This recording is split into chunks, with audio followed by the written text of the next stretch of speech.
ದಾಸರಂದ್ರು ಹನುಮನ ಮನೆಯವರು ನಾವೆಲ್ಲರೂ. ನಿಮ್ಮ ಐಡೆಂಟಿಟಿ ಇದಾಗಬೇಕು. ನಮ್ಮ ಐಡೆಂಟಿಟಿ ಇದಾದ್ರೆ ದೇವ್ರು ನಮಗೆ ಪರಿಚಯ. ನಮಗೆ ದೇವ್ರಿಗೆ ಏನ್ರಿ ಪರಿಚಯ?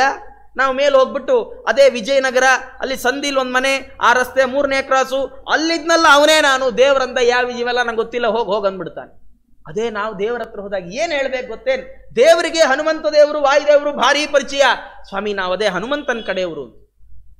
ಎಷ್ಟೋ ಸರ್ತಿ ನಮಗೂ ನಾವು ಯಾರು ಹೆಸರು ಹೇಳ್ತೀವಲ್ಲ ಅವ್ರಿಗೂ ಎಲ್ಲೆಲ್ಲಿದೋ ಪರಿಚಯ, ಅಂದ್ರೆ ಭಾರಿ ದೂರದ ಸಂಬಂಧ ಇರುತ್ತೆ. ಆದ್ರೆ ಅವರು ಇನ್ನೆಲ್ಲೋ ಪರಿಚಿತರು ಅಂದ್ರೆ ನಾವಲ್ಲಿಗೆ ಹೋದಾಗ ಅವ್ರ ಹೆಸರು ಬಳಸ್ಕೊಳ್ತಾ ಇರ್ತೀವಿ ಅಲ್ವಾ? ಹಾಗೆ ನಾವು ಯಾರ ಕಡೆಯವರು ಅಂತ ಹೇಳಬೇಕು? ಹನುಮಂತನ ಕಡೆಯವರು ಅಂತ ಹೇಳಬೇಕು. ವಾಯುದೇವರ ಮನೆಯವರು ನಾವು ಅಂತ ಹೇಳಬೇಕು. ಯಾಕೆಂದ್ರೆ ವಾಯುದೇವರಿಗೂ ಭಗವಂತನಿಗೂ ಭಾರಿ ಪರಿಚಯ. ಹಾಗೆ ಅದನ್ನ ಹನುಮಂತ ದೇವರು ಏನು ಹೇಳ್ಕೊಂಡ್ರು? ರಾಮ ಪದಾಬ್ಜ ಭೃಂಗ ಅಂತ ಇದನ್ನು ವಾದಿರಾಜರು ಕರೆದಿದ್ದಾರೆ. ಯಾರು ಹನುಮಂತ ದೇವರು ಅಂದ್ರೆ ರಾಮನ ಪಾದ ಕಮಲದಲ್ಲಿ ದುಂಬಿಯಂತಿರುವವರೇ ಹನುಮಂತ ದೇವರು.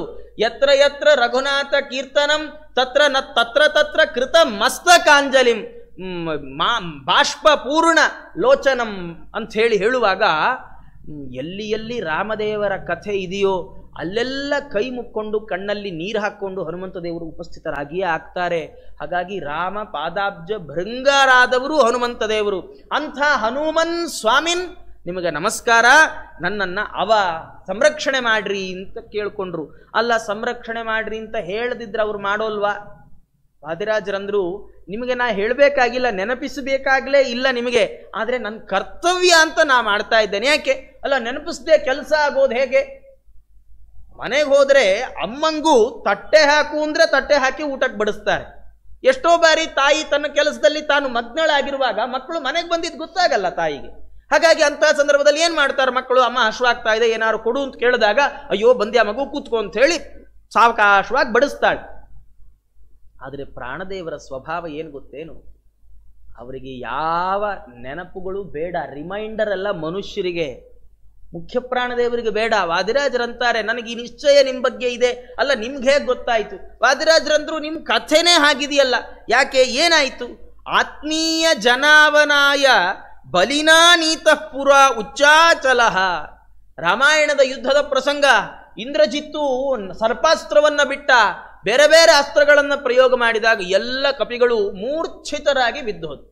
ಇಡೀ ಯಾವ ಕಪಿ ಸೈನ್ಯದ ಯಾವ ಕಪಿಗೂ ಪ್ರಜ್ಞೆ ಇಲ್ಲ. ಒಬ್ಬ ರಾಮದೇವರು ಜೊತೆಗೆ ಹನುಮಂತ ದೇವರು, ಅರೆಬರೆ ಪ್ರಜ್ಞೆ ಇದ್ದವ ಜಾಂಬವಂತ. ಏನ್ ಮಾಡಬೇಕು? ಜಾಂಬವಂತ ಎಷ್ಟು ಚೆನ್ನಾಗಿದೆ ರಾಮಾಯಣದಲ್ಲಿ ಅಂದ್ರೆ, ಜಾಂಬವಂತ ಹೀಗೆ ಅರೆಬರೆ ಕಣ್ಬಿಟ್ಟು ಕೇಳದ್ನಂತ, ಹನುಮಂತ ಬದುಕಿದಾನ ಅಂತ ಕೇಳದ್ನ. ಯಾಕೆ ಅಂತ ಕೇಳಿದ್ರೆ ಜಾಂಬವಂತ ಅನ್ನಂತೆ, ಹನುಮಂತ ಒಬ್ಬ ಬದುಕಿದ್ರೆ ನಾವೆಲ್ಲ ಬದುಕದ ಹಾಗೆ, ಹನುಮಂತ ಬದುಕಿಲ್ಲ ಅಂದ್ರೆ ನಾವಿನ್ನು ಬದುಕುವ ಸಾಧ್ಯತೆಯೇ ಇಲ್ಲ. ಹನುಮ ಇದ್ದಾನ. ಹನುಮಂತ ದೇವರಂದ್ರಂತೆ ನಾ ಇಲ್ಲೇ ಇದ್ದೇನೆ.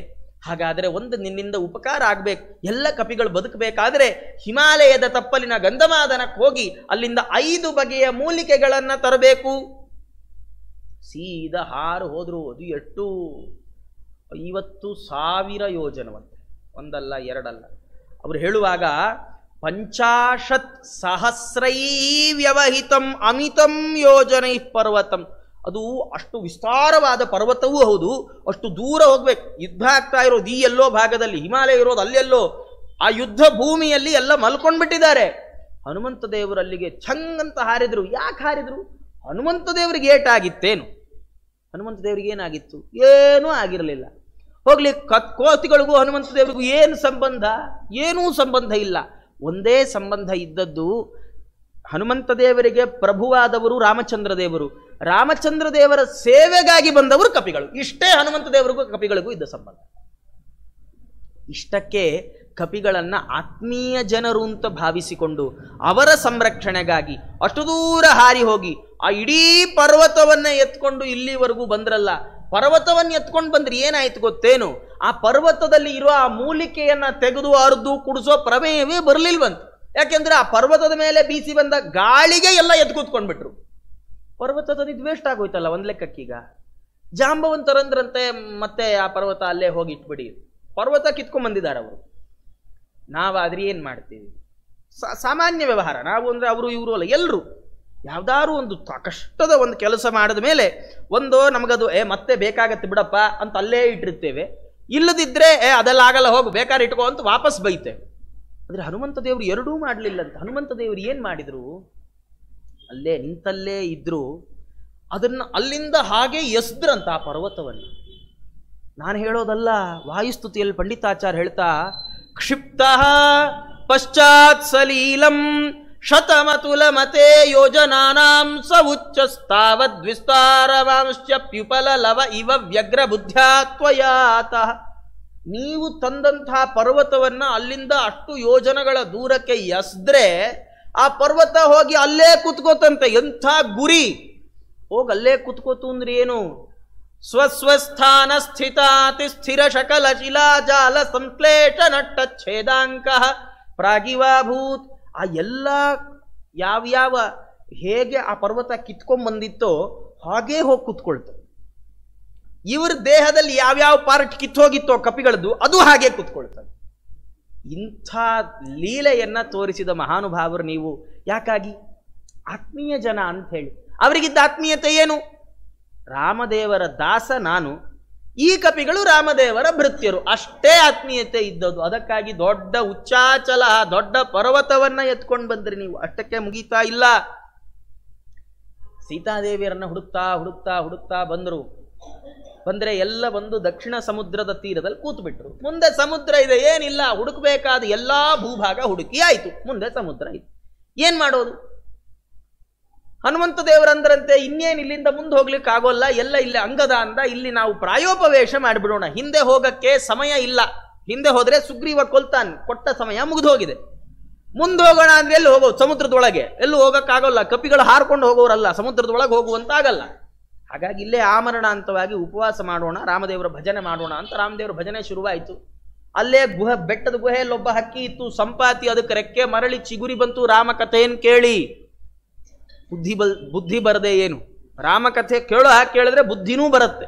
ಅದಕ್ಕೆ ರೆಕ್ಕೆ ಬಂತು. ಆ ಸಂಪಾತಿ ಬಂದು ಹೇಳಿತು, ನಾನು ಹಾರಿ ಮೇಲೆ ಹೋಗಿ ನೋಡಿದೆ, ಇಲ್ಲಿಂದ 100 ಯೋಜನ ದೂರ ಇರುವ ಲಂಕಾಪಟ್ಟಣದಲ್ಲಿ ಅಶೋಕ ವನದಲ್ಲಿ ಶಿಂಶುಭಾ ವೃಕ್ಷದ ಬುಡದಲ್ಲಿ ನೀವು ಹೇಳುವ ಲಕ್ಷಣಗಳಿರುವಂತಹ ಒಬ್ಬ ಹೆಣ್ಣು ಮಗಳು ಆಕೆ ಕೂತಿದ್ದಾಳೆ. ಎಲ್ಲ ಕಪಿಗಳಿಗೆ ಉತ್ಸಾಹ ಬಂತು. ಹಾಗಾದ್ರೆ ಹೊರಡೋದೇ ಲಂಕೆಗೆಲ್ಲ, ನಡೀರಿ ಹೊರಡೋಣ. ಏನ್ ನಡೀರಿ ಹೊರಡೋಣ ಅಂದ್ರೆ ಫ್ಲೈಟಲ್ಲಿ ಹೋಗಕ್ಕ ಹೇಗೆ ಹೋಗೋದು? 100 ಯೋಜನ ದೂರ ಇದೆ. ಜಾಂಬವಂತರು ಎಲ್ಲರನ್ನು ಸುಮ್ಮನಾಗಿಸಿದ್ರು. ಸ್ವಲ್ಪ ಅವರು ಹಿರಿ ಕರಡಿ ಅವರು. ಯಾಕೆ ಅಂದ್ರೆ ಬ್ರಹ್ಮದೇವರು ಅವ್ರ ಮಕ್ಕಳು ಅನಾದಿ ಕಾಲದಿಂದ ಇದ್ದಾರೆ ಅವರು. ಹಾಗಾಗಿ ಹಿರಿ ಕರಡಿ, ಸ್ವಲ್ಪ ಮುತ್ಸದಿ. ಅವ್ರು ಹೇಳಿದ್ರೆಲ್ಲ ಸುಮ್ಮನಿರಪ್ಪ, ಹೋಗೋಣ ಹೋಗೋಣ ಅಂದ್ರೆ ಹೆಂಗೆ ಹೋಗೋಣ? ಯಾರು ಎಷ್ಟು ಹಾರ್ತೀರಿ ಹೇಳ್ರಿ. ಹಾರೋದು ಅಂದ್ರೆ ಏನು? ರೆಕ್ಕೆ ಇಟ್ಕೊಂಡು ಹಾರೋದಲ್ಲ, ಲಾಂಗ್ ಜಂಪ್ ಬಗ್ಗೆ ಮಾತಾಡ್ತಾ ಇರೋದಲ್ಲಿ. ಒಬ್ಬ ನಲ ಅಂತ ಒಬ್ಬ ಕಪಿ, ಅವನಂದ ನಾನು 10 ಯೋಜನ ಹಾರ್ತೇನೆ, ಇನ್ನೊಬ್ಬ 20, 30, 40, 50, 60, 70. ಜಾಂಬವಂತ ಅಂದ ಇಷ್ಟು. ಇದನ್ನೆಲ್ಲ ಹೇಳ್ಬೇಡ್ರಿ, 100 ಯೋಜನ ಸಮುದ್ರ ಇದೆ, 100 ಹಾರೋರಿದ್ರೆ ಹೇಳ್ರಿ. 10, 20 ತಗೊಂಡು ಏನ್ ಮಾಡೋದು? ಅದೆಲ್ಲ ಆಗಲ್ಲ. 100 ಯಾರ? ಅಂಗದ ಅಂದ ನಾನು 100 ಹಾರ್ತೇನೆ. ಎಲ್ಲ ಕಪಿಗಳು ಕುಣಿದ, ಅಂಗದ 100 ಹಾರ್ತಾನೆ, ಅಂಗದ 100 ಹಾರ್ತಾನೆ. ಅಂಗದರಂದ್ರಂತೆ ಮುಂದೆ ನಂಗೆ ಗೊತ್ತಿಲ್ಲ, 100 ಹಾರ್ತೀನಿ, ಆದ್ರೆ 100 ಹಾರೋಷ್ಟೊಳಗೆ ಸುಸ್ತಾಗ್ಬಿಟ್ರೆ ಲಂಕೆಗೆ ಹೋಗಿ ಮಲ್ಕೊಂಡ್ಬಿಡ್ತೀನಿ ಅಂದ್ರೆ. ಅಲ್ಲಿ ರಾಕ್ಷಸರ ಸೈನ್ಯ ಇದೆ, ಸೀತೆ ಎಲ್ಲಿದ್ದಾಳು ಗೊತ್ತಿಲ್ಲ, ನಂಗೆ ಸಿಗ್ತಾಳ ಗೊತ್ತಿಲ್ಲ, ಹೇಗೆ ಹುಡ್ಕೋದು, ಇವೆಲ್ಲ ಕಥೆಯೇ ನಂಗೆ ಗೊತ್ತಿಲ್ಲ. ನಾನು ಅಲ್ಲೋಗಿ ಮಲಗಿದ್ರು ಮಲಗಿಬಿಟ್ನೆ ಅಂತ. ಏನ್ ಮಾಡ್ಬೇಕು? ಇಷ್ಟೆಲ್ಲ ಮಾತಾಡುವಾಗ ಹನುಮಂತ ದೇವರು ಸುಮ್ಮನೆ ರಾಮ ರಾಮ ರಾಮ ಭಜನೆ ಮಾಡ್ತಾ ಕೂತಿದ್ರು. ಯಾಕೆ ಕೂತಿದ್ರು ಅಂದ್ರೆ, ಹನುಮಂತ ದೇವರೇ ಮೊದಲು ನಾನು 100 ಯೋಜನ ಹಾರಿಬಿಡ್ತೇನೆ ಅಂತಂದಿದ್ರೆ ಅವ್ರು ಹಾರ್ಕೊಂಡು ಬರುವಾಗ ಎಲ್ಲ ಕಪಿಗಳು ನಾನು ಹಾರ್ತಿದ್ದೆ, ಹನುಮಂತ ಹಾರ್ದ ಅಂತ ಸುಮ್ಮನೆ ಅದೇ ಅಟ್ಟೆ, ಇಲ್ಲದ್ರೆ ನನಗೇನಾಗಲ್ಲೇನು ಅಂತ ಹೇಳ್ತಿದ್ರು ಏನೋ.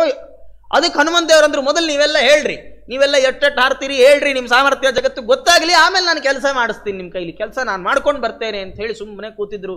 ಜಾಂಬವಂತ ಹನುಮಂತ ದೇವರ ಮುಂದೆ ಹೋದ್ರು. ಹನುಮಂತ ದೇವರೇ, ಹನುಮಂತ ನೀ ಯಾಕಪ್ಪ ಸುಮ್ಮನೆ ಕೂತ್ಬಿಟ್ಟಿದ್ದೀಯಾ? ನಮ್ಗೆ 100 ಯೋಜನ ಸಮುದ್ರವನ್ನ ದಾಟಿ ಸೀತಾದೇವಿಯರನ್ನ ಕಂಡು ಅವರನ್ನು ಕರ್ಕೊಂಡು ಹೇಗಾದರೂ ಸರಿ ಮರಳಿ ಇಲ್ಲಿ ಬರುವಂತಹ ದಕ್ಷ ನೀನೊಬ್ಬನೇ ಅಂತ ಪ್ರಾರ್ಥನೆ ಮಾಡಿಕೊಂಡಾಗ ಹನುಮಂತ ದೇವರು ಹಾಗೇ ಆಗಲಿ ಅಂತ ಹೇಳಿ ತೀರ್ಣ ಪೂರ್ಣ ಪಯೋನಿಧಿ ಆ ವಿಸ್ತಾರವಾದ ಸಮುದ್ರವನ್ನು ಅನಾಯಾಸವಾಗಿ ದಾಟಿಬಿಟ್ಟಿದ್ದಾರೆ. ಅನಾಯಾಸವಾಗಿ ಅಂದ್ರೇನು? ಸುಮ್ಮನೆ ದಾಟಲಿಲ್ಲ. ಮೊದಲೇ ಮೈನಾಕ ಬಂದ, ನನ್ನ ಮೇಲೆ ಕೂತ್ಕೊಂಡು ಸ್ವಲ್ಪ ವಿಶ್ರಾಂತಿ ತಗೊಳ್ಳಿ ಇಂದ. ಇದೇನು ಅಂದ್ರೆ ದೇವರ ಕಾರ್ಯಕ್ಕೆ ಹೊರಟಾಗ ದೊಡ್ಡ ಡಿಸ್ಟ್ರಾಕ್ಷನ್ ಯಾವುದು ಅಂದ್ರೆ ವಿಶ್ರಾಂತಿಯ ಆಸೆ. ಎಲ್ಲೋ ದೇವರನ್ನು ನೋಡ್ಲಿಕ್ಕೆ ಅಂತ ಹೋಗುವಾಗ ಎಷ್ಟು ಸರ್ತಿ ಗಮನಿಸ್ರಿ, ತಿಮ್ಮಪ್ಪನ ದರ್ಶನಕ್ಕೆ ಕ್ಯೂ ನಿಂತಿರ್ತೀರಿ, ನಿಂತಿದ್ದಷ್ಟೊತ್ತು ಸುಮ್ಮನೆ ಚೆನ್ನಾಗೇ ಇರುತ್ತೆ, ಬೆಂಚ್ ಕಂಡ್ರೆ ಕಾಲು ನೋವು ಶುರುವಾಗದು ನಮಗೆ. ಅಲ್ಲಿವರೆಗೆ ಕಾಲು ನೋವು ಇರೋಲ್ಲ. ವಿಶ್ರಾಂತಿಗೆ ಅವಕಾಶ ಅನ್ನೋದು ತಿಮ್ಮಪ್ಪನ ದರ್ಶನಕ್ಕೆ ಅಂದರೆ ಭಗವಂತನ ದರ್ಶನಕ್ಕೆ, ಭಗವಂತನ ಕೆಲಸಕ್ಕೆ ದೊಡ್ಡ ವಿಘ್ನ ಅದೇ. ಎಷ್ಟೋ ಸರ್ತಿ ಹೀಗಾಗ್ಬಿಡುತ್ತೆ, ಬಸ್ಸಲ್ಲಿ ಕೂತ್ಕೊಂಡು ಅಲ್ಲಿಗೆ ಅಂತ ಹೋಗ್ತಾ ಇರ್ತೀವಿ ಯಾವುದೋ ಒಂದು ಊರಿಗೆ, ಹಂಗೆ ಏನಿದೆ ಬಂದ್ಬಿಡುತ್ತೆ, ಎದ್ದಾಗ 4 ಊರು ದಾಟು 5ನೇ ಊರಿಗೆ ಹೋಗ್ಬಿಡುತ್ತೆ. ಹೀಗೆಲ್ಲ ಆಗುವಂಥದ್ದಿದೆ. ಈ ಕ್ಯೂ ಕಾಂಪ್ಲೆಕ್ಸಲ್ಲಿ ಕೂಡ ಹಾಕಿದಾಗ ಜನ ಅಲ್ಲೇ ಹೀಗೆ ಮಲಗಿರ್ತಾರೆ. ಇವು ಪಕ್ಕದಲ್ಲಿರೋರು ಭಾರಿ ಚೆನ್ನಾಗಿರ್ತಾರೆ, ಒಬ್ಬ ಕಮ್ಮಿ ಆದ್ರೆ ಅಷ್ಟೇ ಬೇಗ ದರ್ಶನ ಆಗುತ್ತೆ, ಎಬ್ಸೋದೆ ಹಂಗೆ ಹೋಗ್ಬಿಡ್ತಾರೆ. ಹೀಗೆಲ್ಲ ಎಷ್ಟು ಬಾರಿ ಆಗುವಂಥದ್ದು. ಹಾಗಾಗಿ ಅವರು ಆ ಮೈನಾಕನನ್ನು ಬಿಟ್ಟರು, ಅವನ ನಾನು ಕೂತ್ಕೊಳ್ಳಲ್ಲ ಅಂಥೇಳಿ ಅವನನ್ನು ಆಲಿಂಗನ ಮಾಡಿಕೊಂಡ್ರು. ಹಾಗೆ ಮುಂದೆ ಹೋಗುವಾಗ ನಾಗಮಾತೆ ಸುರಸ ಬಂದ್ಲು, ಆಕೆ ಬಂದ್ಲು, ಆಕೆ ಬಾಯಿ ಒಳಗೆ ಹೋಗಿ ಹಾಗೆ ಹೊರಗೆ ಬಂದ್ಬಿಟ್ರು. ಯಾಕೆ? ದೇವತೆಗಳ ವರ ಇತ್ತು, ದೇವತೆಗಳ ಖುಷಿ ಪಡಿಸ್ಬೇಕಿತ್ತು. ಆಮೇಲೆ ಬಂದೊಬ್ಳು ಛಾಯಾಗ್ರಹ ಸಿಂಹಿಕಾ ಅಂತ, ಅವಳು ಎಂಥ ಅದ್ಭುತವಾದ ಚರಿತ್ರೆ ವರ್ಣನೆ ಇದು ಅಂದ್ರೆ, ನೆರಳು ಹಿಡಿತಾ ಇದ್ಲಂತ ಅವಳು. ಬಟ್ಟೆ ಹಿಡಿದು ಎಳೆಯೋದು, ಪಂಚೆ ಹಿಡಿದು ಸೆರಗಿ ಹಿಡಿಯೋದೆಲ್ಲ ಕೇಳಿದೆ. ನೆರಳು ಹಿಡಿಯೋಳು ಅವಳು, ಛಾಯಾಗ್ರಹ. ಆಕೆ ಹನುಮಂತ ನೆರಳು ಹಿಡಿದು ಬಾಯಿಗೆ ಹಾಕೊಂಡ್ರೆ ಹನುಮಂತ ದೊಡ್ಡ ರೂಪ ತಗೊಂಡವಳು ಬಾಯಿಯೊಳಗೆ ಹೋಗಿ ಅವಳ ಹೊಟ್ಟೆ ಸೀಳಿ ಬಂದ್ಬಿಟ್ಟಿದ್ದಾನೆ. ಸಂಹಾರ ಆಯ್ತು. ಲಂಕಾಪಟ್ಟಣಕ್ಕೆ ಹೋದ್ರು. ರಾತ್ರಿ ಆಗೋವರೆಗೂ ಕಾದು ಒಳಗೆ ಹೋದ್ರದು. ಅದ್ಯಾಕೆ? ರಾಕ್ಷಸರ ನೈಟ್ ಡ್ಯೂಟಿ ಅವರು. ಆಮೇಲೆ ನಾಳೆ ದಿನ ಮಾತಾಡ್ಕೊಳ್ಬಾರ್ದಲ್ಲ, ಯಾವುದೋ ರಾಮನ್ ಬಂಟ ಅಂತೆ, ಕೋತಿ ಅಂತೆ, ಬಂದಿದ್ದು ಗೊತ್ತಾಗಿಲ್ಲ, ಹೋಗಿದ್ದು ಗೊತ್ತಾಗಿಲ್ಲ, ಹೆದರ್ಪುಕ್ಲು ಅನ್ಸತ್ತೆ ಅಂತ ಯಾರು ಮಾತಾಡ್ಕೊಳ್ಬಾರ್ದು. ಯಾಕೆ? ಬಂದದ್ದು ಯಾರು? ರಾಮನ ಬಂಟ. ಹಾಗಾದ್ರೆ ರಾಮನ ಬಂಟ ಬಂದಿದ್ದಾನೆ ಅಂದ್ರೆ ಜಗತ್ತಿಗೆಲ್ಲ ಗೊತ್ತಾಗಬೇಕು ಅಂತ ಹೇಳಿ ರಾತ್ರಿ ಆಗೋರು ಕಾದು ಲಂಕಿನಿಯನ್ನ ಅವಳೆಲ್ಲ ಪರಾಭವ ಮಾಡಿ ಒಳಗೆ ಹೋಗಿ ಸೀತೆಯನ್ನು ಕಂಡು ಎಲ್ಲ ಮಾಡಿಕೊಂಡು ಖಲಹೃತ ದೃಷ್ಟಾಚ ಸೀತಾಕೃತಿ ಮಾಡಿಕೊಂಡು ಮರಳಿ ಬಂದ್ರಲ್ಲ. ಯಾಕಾಗಿ ಬಂದ್ರಿ ನೀವು? ಸಮುದ್ರ ಹಾರುವಂಥ ಅನಿವಾರ್ಯತೆ ನಿಮಗಿತ್ತೆ? ಸೀತೆಯನ್ನು ಅಷ್ಟು ರಾತ್ರಿಯಲ್ಲಿ ಮಾತಾಡಿಸಿ ಸಂಧಿಸಿ ಇಡೀ ಲಂಕಾಪಟ್ಟಣಕ್ಕೆ ಅದು ಸಂಧಿಸಿ ಹಾಗೆ ವಾಪಸ್ ಬಂದ್ಬಿಡ್ಬೋದಾಗಿತ್ತು. ಅವರು ಸೀತೆಯನ್ನು ನೋಡಿ ಮಾತಾಡಿ ಆದ್ಮೇಲೆ ಲಂಕಾಪಟ್ಟಣಕ್ಕೂ ಬೆಂಕಿ ಇಟ್ಟಿದ್ದು.